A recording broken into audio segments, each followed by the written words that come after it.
ನಮಸ್ಕಾರ.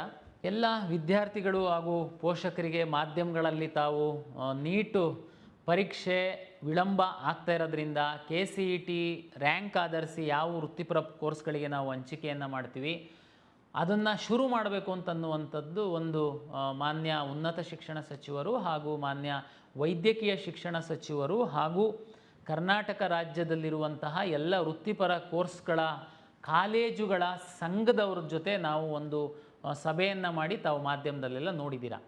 ಭಾಳಷ್ಟು ವಿದ್ಯಾರ್ಥಿಗಳು ಪೋಷಕರು ಗೊಂದಲದಲ್ಲಿ ಸಹ ಕೆಲವರು ಹೌದು ಇದು ಸರಿ ಇದೆ ಅಂತ ಹೇಳುವಂಥವ್ರು ಇದ್ದೀರಾ, ಕೆಲವರು ಇಲ್ಲ ಇದು ಅನ್ಯಾಯ ಆಗಿಬಿಡುತ್ತೆ ನಮಗೆ ಕಾಯಬೇಕಾಗಿತ್ತು ನೀವು ಅನ್ನುವಂಥವ್ರು ಇದ್ದೀರಾ.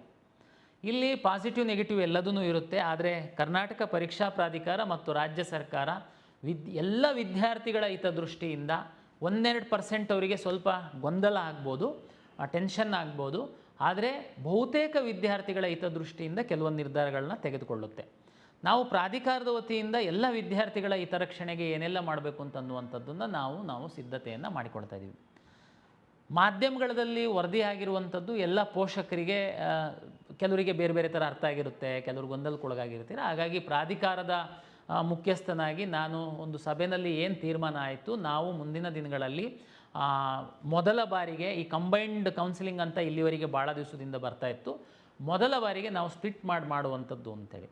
ನಮಗೆಲ್ಲರಿಗೂ ಗೊತ್ತಿತ್ತು ಅಂತಂದರೆ ಲಾಸ್ಟ್ ಇಯರ್ ಸಹ ನಾವು ಫಸ್ಟ್ ರೌಂಡು ಮೆಡಿಕಲ್ಲು ಡೆಂಟಲ್ಲು ಆಯುಷಿಂದು ಮೊದಲೇ ನಾವು ಮಾರ್ಕ್ ರಿಸಲ್ಟ್ ಎಲ್ಲ ಅನೌನ್ಸ್ ಮಾಡಿದ್ವಿ. ಅಂದರೆ ತಾವೆಲ್ಲ ಆಪ್ಷನ್ ಎಂಟ್ರಿ ಮಾಡಿದ್ರಿ.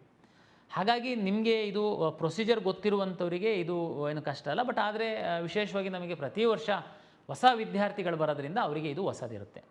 ಏನಪ್ಪ ಆಗುತ್ತೆ ನೋಡಿ, ನೀಟ್ ರ್ಯಾಂಕ್ ಆಧರಿಸಿ ನಾವು ಮೆಡಿಕಲ್ಲು ಡೆಂಟಲ್ಲು ಆಯುಷ್ ಸೀಟ್ಗಳನ್ನ ಅಲಾಟ್ ಮಾಡ್ತೀವಿ. ಉಳಿದಂತಹ ಎಲ್ಲ ಕೋರ್ಸ್ಗಳಿಗೆ CET ರ್ಯಾಂಕನ್ನು ಆಧರಿಸಿ ನಾವು ಅಲಾಟ್ ಮಾಡ್ತೀವಿ. ಜೂನ್ 21ನೇ ತಾರೀಕು ನೀಟ್ ಪರೀಕ್ಷೆ ಇದೆ ಅಂತಂದರೆ ಕಳೆದ ವರ್ಷದ್ದನ್ನು ಲೆಕ್ಕ ಹಾಕ್ತು ಅಂತಂದರೆ ಜುಲೈ 21 ನಂತರ ನಮಗೆ ನೀಟ್ ಫಲಿತಾಂಶ ಬರ್ಬೋದು. ಅಲ್ಲಿವರೆಗೆ ಈ ಕೆಲವೊಂದು ಏನು ನಮ್ಮ ಇಂಜಿನಿಯರಿಂಗನ್ನೇ ಮಾಡಬೇಕು ಅಂತಿರುವಂಥವ್ರು, ವೆಟರ್ನರಿ ಫಾರ್ಮ್ ಸೈನ್ಸೇ ಮಾಡಬೇಕು ಅಂತಿರುವಂಥವ್ರು ಎಲ್ಲರನ್ನೂ ನಾವು ಕಾಯಿಸುವಂಥದ್ರಲ್ಲಿ ಯಾವುದೂ ಅರ್ಥ ಇಲ್ಲ. ಸರ್ ಇಲ್ಲ ಸರ್ ನಾವು ಮೆಡಿಕಲ್ಲೂ ಮಾಡಬೇಕು, ನೀಟ್ ಬರಿತಾ ಇದ್ದೀವಿ, ಒಂದು ವೇಳೆ ಸಿಕ್ಕಿಲ್ಲ ಅಂದರೆ ಪ್ಲಾನ್ ಬಿ ನಾವು ಇಂಜಿನಿಯರಿಂಗ್ ಹೋಗಬೇಕು. ಓಕೆ, ನೀವು ಏನು ಚಿಂತೆ ಮಾಡೋದು ಬೇಡ. ನಾವು ಏನು ಮಾಡೋಣ ಅಂತ ತೀರ್ಮಾನ ಮಾಡಿದ್ದೀವಿ. ಮಾನ್ಯ ಸಚಿವರ ಒಂದು ಅಧ್ಯಕ್ಷತೆಯಲ್ಲಿ ಎಲ್ಲ ವಿದ್ಯಾರ್ಥಿಗಳ ಹಿತದೃಷ್ಟಿಯಿಂದ ನಾವು ಈ ನೀಟ್ ರ್ಯಾಂಕನ್ನು ಹೊರತುಪಡಿಸಿ ಉಳಿದಂಥ ಕೋರ್ಸ್ಗಳಿಗೆ ನಾವು ಕೌನ್ಸಿಲಿಂಗ್ ಶುರು ಮಾಡ್ತೀವಿ. ನೀವು ನೀಟು ಪರೀಕ್ಷೆ ಬರಿತಾ ಇರುವಂಥವರು, ನಮ್ಮ KCET ಪರೀಕ್ಷೆ ಬರೆದಿರುವಂಥವರು ಸಹ ತಮಗೆ ರ್ಯಾಂಕ್ ಇರುತ್ತೆ. ತಾವು ಇಲ್ಲಿ ಸಹ ಪ್ಲಾನ್ ಬಿಗೋಸ್ಕರ ಏನು ಇಂಜಿನಿಯರಿಂಗೋ ವೆಟರ್ನರಿನೋ ಫಾರ್ಮ್ ಸೈನ್ಸೋ ಏನು ಮಾಡಿರ್ತೀರ ತಾವು ಆಪ್ಷನ್ ಎಂಟ್ರಿ ಮಾಡಿ. ನಾವು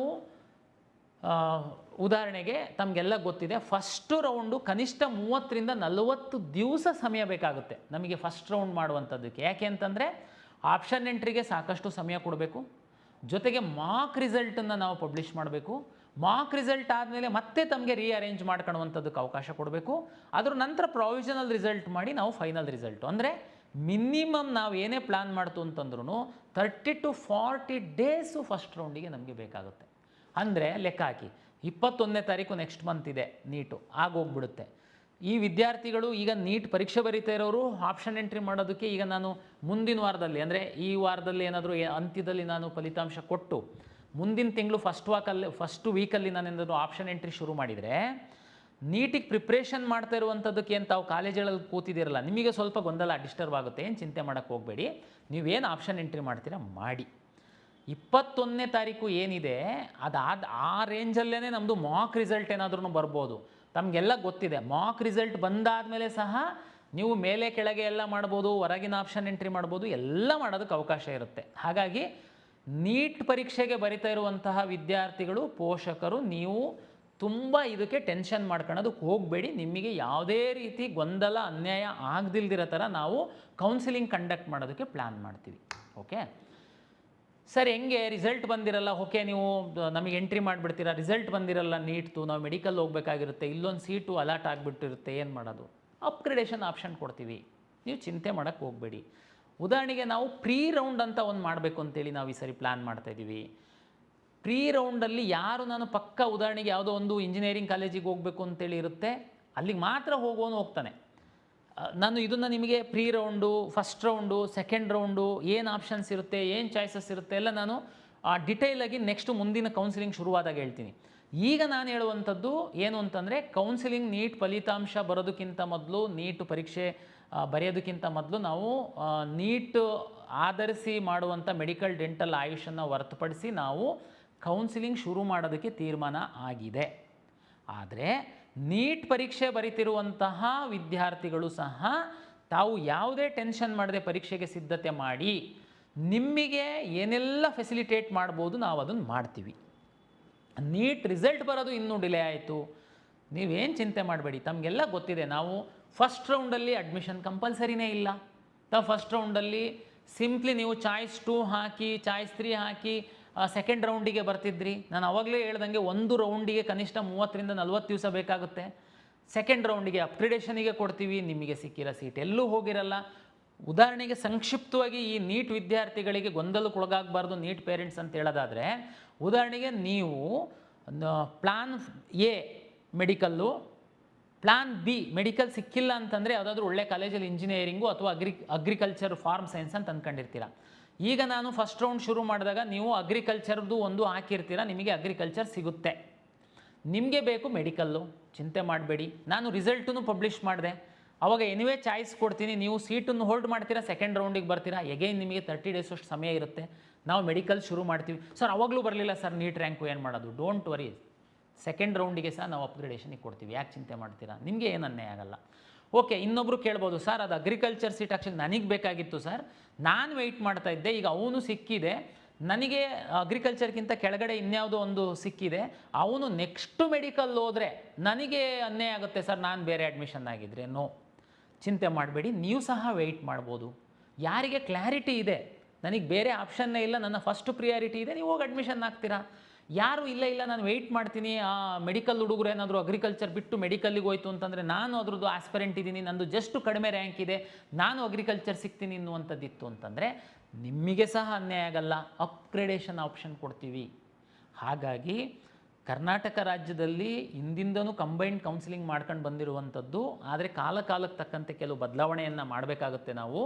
ಆ ಹಿನ್ನೆಲೆ ಒಳಗಡೆ ನಾವು ಮಾಡ್ತಾಯಿದ್ದೀವಿ. ಹಂಗಂತೇಳಿ ಒಂದು ವರ್ಗದ ವಿದ್ಯಾರ್ಥಿಗಳಿಗೆ ಬಹಳ ದೊಡ್ಡ ಅನ್ಯಾಯ ಆಗುತ್ತೆ ಅಂತನ್ನುವಂಥದ್ದು ಏನು ತಾವು ಭಾವಿಸ್ಬೇಡಿ. ಎರಡೂ ವರ್ಗದ ವಿದ್ಯಾರ್ಥಿಗಳಿಗೆ ನಾವು ಅನುಕೂಲ ಆಗುವ ನಿಟ್ಟಿನಲ್ಲೇ ನಾನು ಡಿಸೈನ್ ಮಾಡ್ತಾಯಿದ್ದೀನಿ. ಹಾಗಾಗಿ ತಾವು ಧೈರ್ಯವಾಗಿರಿ.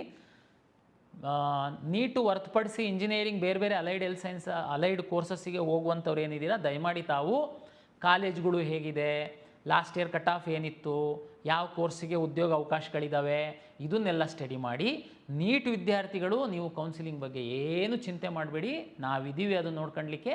ತಾವು ನೀಟು ಪರೀಕ್ಷೆಗೆ ಸರಿಯಾಗಿ ಅಧ್ಯಯನ ಮಾಡಿ, ಬೇರೆ ನೀವೇನು ತಲೆಬಿಸಿ ಮಾಡಬೇಡಿ. ನಿಮಗೇನೆಲ್ಲ ಫೆಸಿಲಿಟಿ ಮಾಡಬೇಕು ಒಳ್ಳೆ ರೀತಿಯಲ್ಲಿ ನಿಮಗೆ ಸಿಗಬೇಕು ಅದನ್ನು. ತಮಗೆಲ್ಲ ಗೊತ್ತಿರುವಂತೆ ಕರ್ನಾಟಕ ಪರೀಕ್ಷಾ ಪ್ರಾಧಿಕಾರ KCET ರ್ಯಾಂಕನ್ನು ಕೊಡುವಂಥದ್ದು ದ್ವಿತೀಯ PUC 12th ಸ್ಟ್ಯಾಂಡರ್ಡ್ ಮಾರ್ಕ್ಸ್ ಆಧಾರದ ಮೇಲೆ.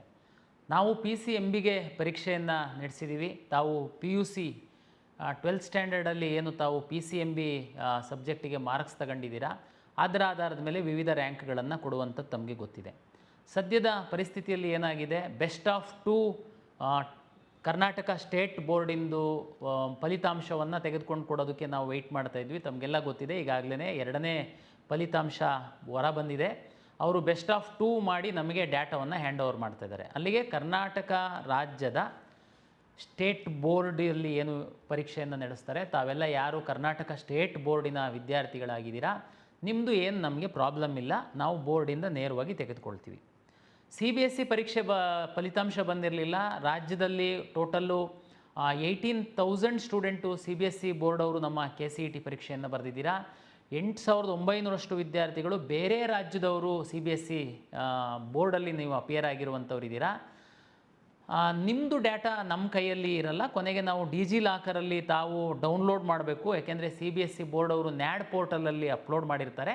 ತಾವು ಡಿಜಿಲಾಕರಲ್ಲಿ ಲಾಗಿನ್ ಆಗಿಬಿಡ್ತು ಅಂತಂದರೆ ಅದು ಅಲ್ಲಿ ಮಾರ್ಕ್ಸ್ ಕಾರ್ಡ್ ಡೌನ್ಲೋಡ್ ಆಗುತ್ತೆ, ಅದರಿಂದ ನಾವು ಫೆಚ್ ಮಾಡುವಂಥದ್ದು.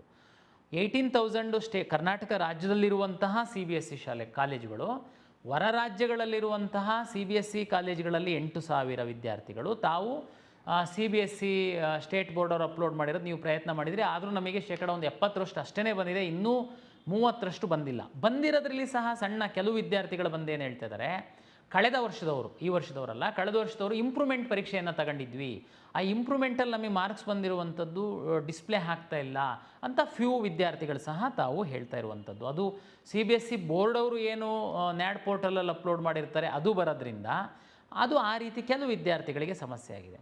ಇದಲ್ಲದೆ ತಮಗೆ ಗೊತ್ತಿದೆ, ನಮ್ಮ